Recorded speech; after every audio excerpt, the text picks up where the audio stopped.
नमन New York अपने business meeting के लिए गया था और अब वहां का सारा काम खत्म करके आज इंडिया लौटा था। नमन मुंबई एयरपोर्ट पर इंतजार कर रहा था अपने ड्राइवर का, क्योंकि उसके ड्राइवर ने बोला था कि वो एयरपोर्ट पिक करने के लिए आने वाला है। काफी टाइम हो गया था लेकिन वो नहीं आया और ना ही उसका कॉल लग रहा था। कुछ देर बाद नमन का फोन भी स्विच ऑफ हो गया क्योंकि चार्ज नहीं था।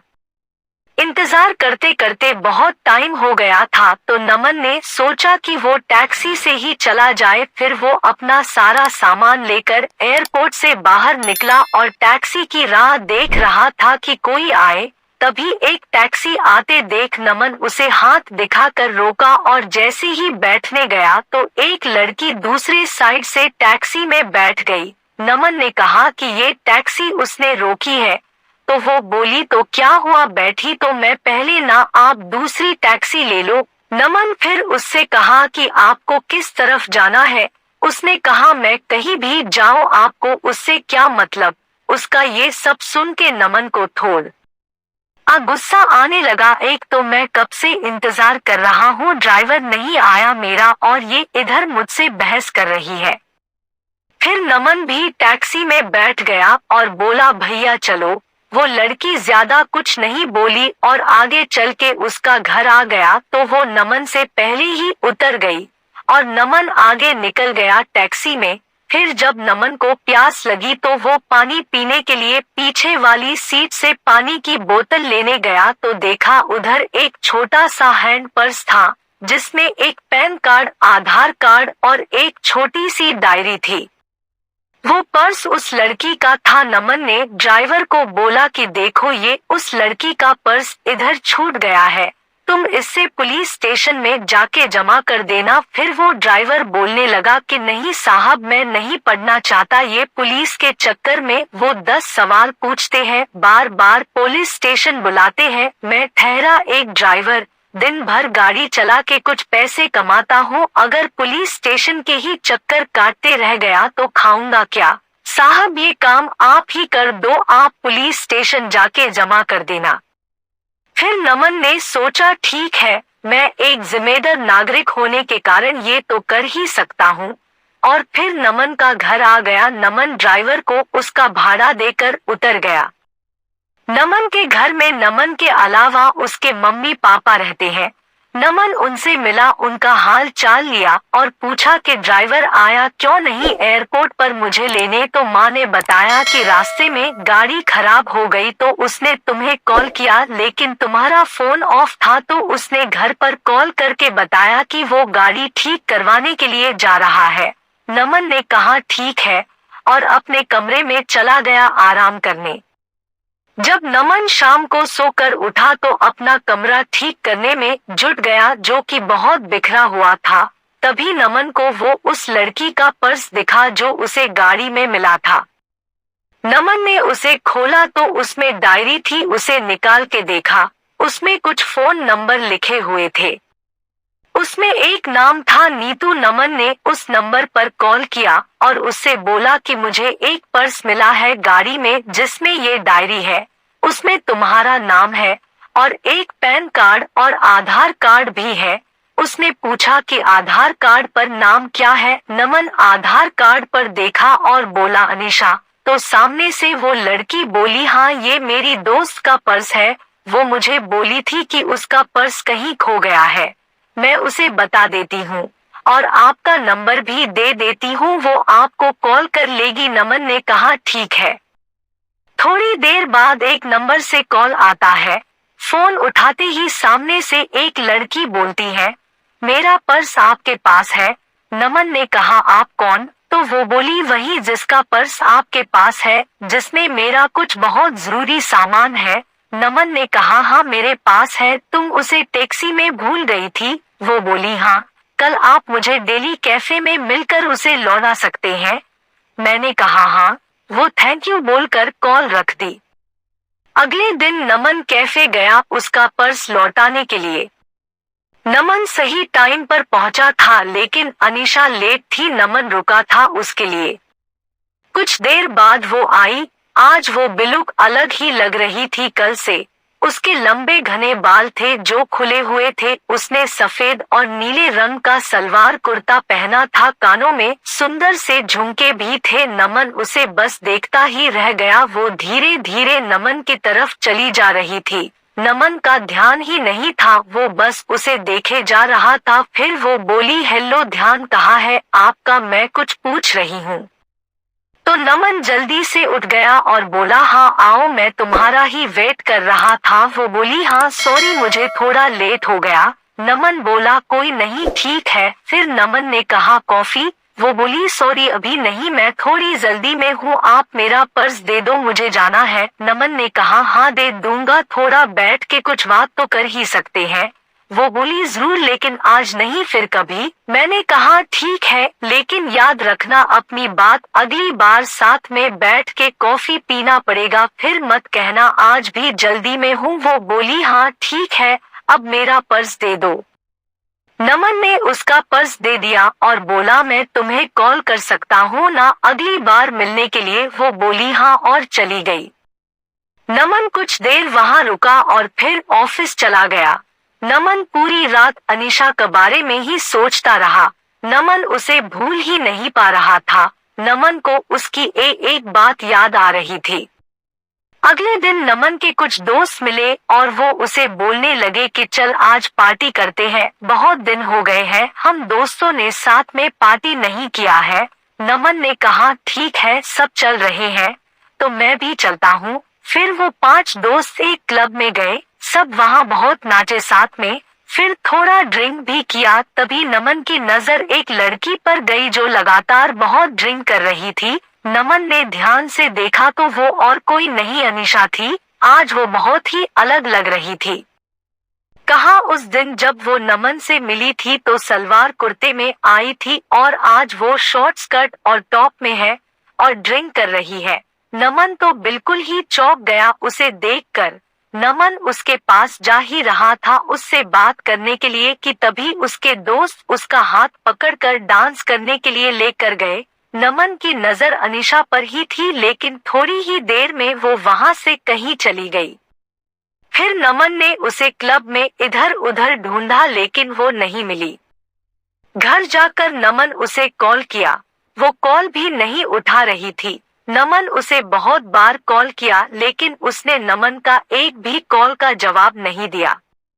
अगले दिन फिर नमन उसी टाइम पर क्लब गया ताकि अगर वो आज आई तो वो उधर ही उससे पूछ लेगा।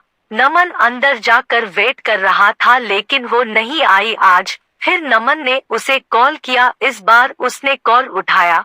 कॉल उठाते ही नमन उससे पूछा, कहाँ हो तुम? वो बोली, क्यों, क्या हुआ? मैंने उससे बोला कि कल मैंने तुम्हें क्लब में देखा था, तुम हद से ज्यादा ड्रिंक कर रही थी, क्या हुआ है?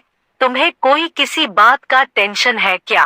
वो बोली, नहीं, और कॉल कट कर दी। नमन फिर उसे कॉल लगाया तो उसने कॉल नहीं उठाया। इस बार नमन वहां से घर चला गया। घर आकर उसने अनीशा को मैसेज किया कि अगर तुम्हें कोई किसी बात का टेंशन है तो मुझे बता सकती हो। उसका कोई रिप्लाई नहीं आया। 2-3 दिन हो चुके थे, अभी तक अनीशा ने कुछ नहीं कहा था। नमन फिर अनीशा को कॉल किया, उसने कॉल उठाया। नमन ने बड़े आराम से बोला कि तुमने कुछ रिप्लाई नहीं दिया मेरे मैसेज का। वो चुप ही थी। नमन ने फिर बोला, ऐसे चुप नहीं रहो, कुछ बोलो, कुछ परेशानी हो तो बताओ, मैं तुम्हारी मदद कर सकता हूँ। फिर नमन ने कहा, अच्छा चलो कल उसी कैफे में मिलो, तुम्हारा काफी बाकी है एक मुझ पे। वो हाँ ठीक है बोलकर कॉल रख दी। नमन बड़ी बेचैनी से कल का इंतजार कर रहा था। अगले दिन वो सुबह सुबह उठा, अच्छे से तैयार होकर अनीशा से मिलने के लिए निकला। आज नमन खुद टाइम से पहले आकर इंतजार कर रहा था। थोड़ी ही देर में अनीशा आई। वो बहुत सुंदर दिख रही थी। आज उसने जीन्स टॉप पहना था और बाल वैसे ही खुले थे। वो जैसे जैसे आगे आ रही थी चल के उसके बाल उसकी आंखों के तरफ आ रहे थे। वो उन्हें ठीक करती हुई आ रही थी। वो आके नमन के सामने वाली कुर्सी पर बैठ गई। वो शांत थी। नमन ने पूछा, कॉफी? वो हल्की सी मुस्कुराहट के साथ बोली, हाँ। नमन ने वेटर को कॉफी के लिए बोला और अनीशा से बोला, चलो अब बताओ क्या बात है जिससे तुम परेशान हो। पहले तो वो कुछ नहीं बोल रही थी, फिर नमन ने कहा, बोलो कुछ। वो बोली कि मैं मुंबई में अकेले रहती हूँ, यहाँ मैं अपना कैरियर बनाने के लिए आई हूँ। ये बोलते बोलते वो चुप हो गई। मैंने कहा, हाँ आगे बोलो, इसमें क्या हुआ? ये तो अच्छी बात है, तुम अपने कैरियर पे इतना ध्यान दे रही हो। फिर वो बोली, लेकिन अब नहीं हो पा रहा है, मेरा काम में बिल्कुल ध्यान नहीं रहता, मुझे अपने बॉस से बहुत बार अब डांट सुननी पड़ती है और उसने तो ये तक कह दिया है कि अगर ऐसा ही चलता रहा तो वो मुझे नौकरी से निकाल देगा। 2 महीने हो गए हैं मेरे इस वार्ताव से, मुझे रोज डांट सुननी पड़ती है। मैंने उसे पूछा, ऐसा क्या हो गया है कि तुम इतनी परेशान रह रही हो? वो चुप हो गई फिर से, फिर थोड़ी देर बाद बोली, मुझे कैंसर हो गया है। ये सुनकर नमन घबरा गया। आगे वो बोलती रही, 2 महीने पहले मैंने चेकअप करवाया था तो डॉक्टर्स ने बोला कि मुझे कैंसर हो गया है, अभी 2nd स्टेज पर है। ये सुनकर मैं तब से परेशान रहती हूँ कि कैसे मैं सब करूँगी, मेरा इस दुनिया में कोई नहीं है, बचपन से ही मैं अनाथ हूँ, बस कुछ ऑफिस के दोस्त हैं। मैं ये बात अपने ऑफिस में भी नहीं बता सकती कि अगर बॉस को पता चला तो वो मुझे कहीं नौकरी से निकाल ना दे। 3 महीने पहले ही मेरा प्रमोशन हुआ है, मुझे हेड ऑफ द डिपार्टमेंट बनाया है और ये सब हो गया, मैं अब क्या करूँ कुछ समझ नहीं आ रहा है। ये सब सुनकर नमन ने धीरे से उसका हाथ अपने हाथ में लिया और बोला, तुम अकेले नहीं हो, मैं तुम्हारे साथ हूँ। वो चुपचाप नमन की ओर देखने लगी। नमन ने कहा, हाँ तुम सही सुन रही हो, मैं तो उसी दिन से तुम्हें पसंद करने लगा था जिस दिन तुम अपना पर्स लेने के लिए मुझसे मिलने आई थी। ये सुनकर उसने अपना हाथ पीछे कर लिया। नमन ने पूछा, क्या हुआ, हाथ क्यों हटा लिया तुमने? वो बोली, नहीं ये सब ठीक नहीं है, मेरी जिंदगी का ही भरोसा नहीं है और मैं तुम्हें मेरे वजह से कोई परेशानी नहीं दे सकती। नमन उसे प्यार से समझाया कि नहीं, तुम मुझे कोई परेशानी नहीं दे रही हो, मैं तुम्हारा ध्यान रखना चाहता हूँ, तुम्हें अपनी जिंदगी का हिस्सा बनाना चाहता हूँ, मैं हमेशा तुम्हारे साथ रहूंगा, कभी तुम्हें अकेला नहीं छोड़ूंगा। वो बोली, नहीं तुम समझो, कल को पता नहीं मैं रहूं या ना रहूं, तुम क्यों खुद को किसी की परेशानी में डाल रहे हो? नमन उसे बहुत समझाया लेकिन वो नहीं मानी और चली गई। नमन उसके पीछे गया, उसका हाथ पकड़ के रोका और उससे कहा, तुम्हें कभी भी किसी की जरूरत हो तो मैं हमेशा तुम्हारे साथ रहूंगा। और फिर अनीशा चली गई। नमन उसे रोज उसका हाल पूछता था। वो डॉक्टर के पास चेकअप के लिए गई कि नहीं, टाइम पर सब दवाइयां ले रही है कि नहीं।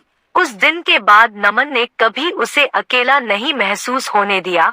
नमन उसे रोज फोन करता था, उसका हाल पूछता था। 4 महीने हो चुके थे ऐसे बात करते करते। एक दिन शाम को फोन पर बात करते करते अनीशा बेहोश हो गई। नमन उसे पुकारता रहा लेकिन वो कुछ नहीं बोल रही थी। नमन तुरंत उसके घर जाने के लिए निकल गया। उधर पहुंचा तो देखा कि अनीशा के घर पर कोई नहीं था। फिर उसके पड़ोसियों से पूछा तो पता चला वो उसे हॉस्पिटल लेकर गए हैं। मैं तुरंत हॉस्पिटल पहुंचा, इंक्वायरी डेस्क पर उसके बारे में पता किया और उसके रूम के तरफ गया। वह 2-3 लोग खड़े थे जो अनीशा को हॉस्पिटल लेकर आए थे। नमन उनसे पूछा कि क्या हुआ अनीशा को, तो वो बोले कि अनीशा अपने घर में बेहोश होके गिर गई थी। वो तो उसके घर का दरवाजा थोड़ा खुला था तो एक बच्चे को बॉल खेलते खेलते उसके घर में चला गई तो हमने जाकर देखा ये बेहोश पड़ी थी। अनीशा अकेले रहती है यह, तो हम उसे हॉस्पिटल लेकर आए। तभी आईसीयू से एक डॉक्टर बाहर आए और बोले अनीशा की हालत खराब है, हमें उसका ऑपरेशन करना पड़ेगा। नमन ने पूछा, ऑपरेशन के बाद अनीशा बिल्कुल ठीक हो जाएगी ना? डॉक्टर ने कहा, अभी कुछ बोल नहीं सकते। नमन ने कहा, डॉक्टर आप ऑपरेशन की तैयारी कर लीजिए और पैसे की कोई फिक्र ना करे। ये सुनकर डॉक्टर चले गए। पूरे 5 घंटे बाद ऑपरेशन रूम से डॉक्टर बाहर आए। नमन जल्दी से डॉक्टर के पास गया और पूछा अनीशा कैसी है। डॉक्टर ने कहा ऑपरेशन सक्सेसफुल हुआ, घबराने की बात नहीं है कुछ। नमन के जान में जान आई। उसने पूछा क्या मैं अनीशा से मिल सकता हूँ। डॉक्टर ने कहा अभी नहीं, कुछ देर बाद। नमन ने कहा ठीक है। फिर नमन बाद में अनीशा से मिला। वो नमन को देखकर रोने लगी। नमन उसके पास बैठा था। उसने कहा कि बोला था मैंने, मैं हमेशा तुम्हारे साथ रहूंगा। ये सुनकर अनीशा और रोने लगी। नमन उसे चुप कराया और कहा अभी अभी तुम्हारा ऑपरेशन हुआ है, ऐसे में तुम्हें रोना नहीं चाहिए। हम दोनों बहुत देर तक एक दूसरे का हाथ पकड़कर बैठे थे। फिर वो दोनों घर आए। नमन उसका बहुत ध्यान रखता था। नमन ने अनीशा के बारे में अपने घर वालों को बता दिया था, तो अब वो अनीशा के साथ ही रहता था, उसका ध्यान रखता था। जब अनीशा पूरी तरह से ठीक हो गई, तब दोनों ने शादी कर ली और हमेशा के लिए दोनों एक साथ हो गए।